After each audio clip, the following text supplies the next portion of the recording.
સુરત શહેર બિલીમોરા જૈન દેરાસરમાં ઘરફોડ ચોરીનો બનાવ બન્યો હતો, જે દેરાસરમાંથી ભગવાનની અલગ અલગ ચાંદી અને પંચધાતુની પ્રતિમાઓ ઉપરાંત રોકડ સહિત સામગ્રીની ચોરી કરાઈ હતી।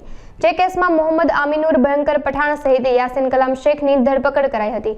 અમદાવાદ ક્રાઇમ બ્રાન્ચ દ્વારા આરોપીઓ પાસેથી મુદ્દામાલ કબજે કરાયો છે। ભગવાનની ધાતુની પ્રતિમા, રોકડ સહિતની સામગ્રી પરત કરવા સુરત ખાતે 13 તુજકો અર્પણ કાર્યક્રમ યોજવામાં આવ્યો હતો। રાજ્યના ગૃહમંત્રીના હસ્તે બિલીમોરા જૈન દેરાસરના સંચાલકોને પ્રતિમા સહિતના મુદ્દામાલ પરત કરવામાં આવ્યો હતો, જેમાં આરોપી દ્વારા 2 મૂર્તિઓને ઓગાળીને પ્લેટ બનાવાઈ હતી, તે પણ કબજે કરાઈ હોવાનું જાણવા મળ્યું છે।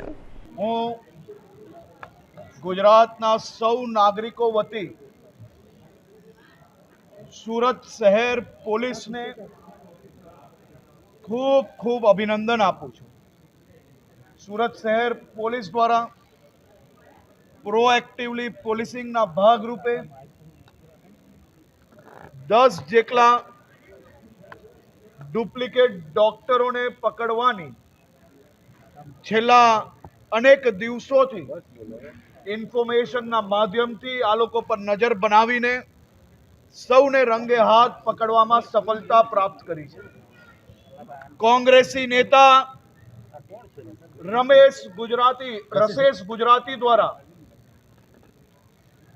આ અસામાજિક તત્વોને ડુપ્લિકેટ ડોક્ટરના સર્ટિફિકેટ આપવામાં આવતા હતા। આ કોંગ્રેસી રસેશ દ્વારા આ આખું ષડયંત્ર માત્ર સુરત પૂરતું જ નહીં, પરંતુ ગણતરીની રકમ લઈને આવા અસામાજિક તત્વોને ડોક્ટરનું લેબલ આપવાનું કામ આ કોંગ્રેસી રસેશ ગુજરાતી દ્વારા કરવામાં આવતું હતું। આ આખું ષડયંત્ર સુરત પોલીસે પ્રોએક્ટિવલી પોલીસિંગના ભાગરૂપે પકડવામાં આવ્યું છે। આ પ્રકારના અસામાજિક તત્વોને કોઈ બી પ્રકારની ફરિયાદ ના મળવા, પરંતુ એ લોકોને પ્રોએક્ટિવલી પકડવું એ જ રાજ્ય સરકારની જવાબદારી છે, અને આ જવાબદારીના ભાગરૂપે પોલીસ દ્વારા અદ્ભુત કાર્ય કરવામાં આવ્યું છે। તે બદલ હું રાજ્યના સૌ નાગરિકો વતી પોલીસને ખૂબ ખૂબ અભિનંદન આપું છું। અને ડૉક્ટર હોય તો એને પ્રેક્ટિસ કરવાનો હક હોય, પરંતુ આ પ્રકારના લોકો ચારેય દિશામાં પોલીસ દ્વારા પ્રોએક્ટિવલી કામગીરી કરવામાં આવી રહી છે। આ પ્રકારની ખોટી ડિગ્રીવાળા કોઈ બી લોકો હશે તો તેને જરૂરથી પકડવામાં આવશે। તો આપ જરૂરથી ચેનલના માધ્યમથી એને પ્રકાશિત કરવા જોઈએ, જેના કારણે સમાજ જીવનમાં આપ બી ખૂબ ઉપયોગી થઈ શકશો। અને કોઈ માહિતી આપણી પાસે હોય તો આપ બી લોકલ પોલીસને જરૂરથી આપજો। આ બાબતે પોલીસ ગંભીરતાપૂર્વક કામ કરવા માટે મક્કમ છે। સર્વપ્રથમ તો એ લોકો, તમે જેને ઝૂલા જાપ કહો છો, એની પાસે જો સાચી ડિગ્રી, સરકાર માન્ય ડિગ્રી, જો BMS કે અલગ અલગ જે સરકારે છૂટ આપી છે પ્રેક્ટિસ માટેની, એ ડિગ્રી જો સાચી હોય તો એ જરૂરથી પ્રેક્ટિસ કરી શકતા હોય। જે સરકાર માન્ય પ્રેક્ટિસની છૂટવાળા સર્ટિફિકેટવાળા ડૉક્ટરોની માત્ર હું વાત કરું છું, પરંતુ એના સિવાયના કોઈ ડૉક્ટરો જો ધ્યાનમાં આવે તો જરૂરથી નજીકના પોલીસ સ્ટેશનમાં એની માહિતી લોકલ લોકોએ આપવી જોઈએ। ક્યારે બી કોઈ બી સમાજને બી જાગૃત રહીને સમાજે આ પ્રકારની પ્રક્રિયામાં, આ પ્રકારના અભિયાનમાં ભાગ બનવું પડશે। આપણે સૌએ સાથે મળીને આ પ્રકારના દૂષણખોરોને એક પછી એક જેલના હવાલે બંધ કરવા માટે આપણે સૌએ સંકલ્પ લેવો પડશે। આ માત્ર પોલીસનું કામ નથી, સમાજની બી સાથે એટલી મોટી જવાબદારી છે। કોઈ બી પ્રકારે આવા લોકો પર વિશ્વાસ કરવો નહીં।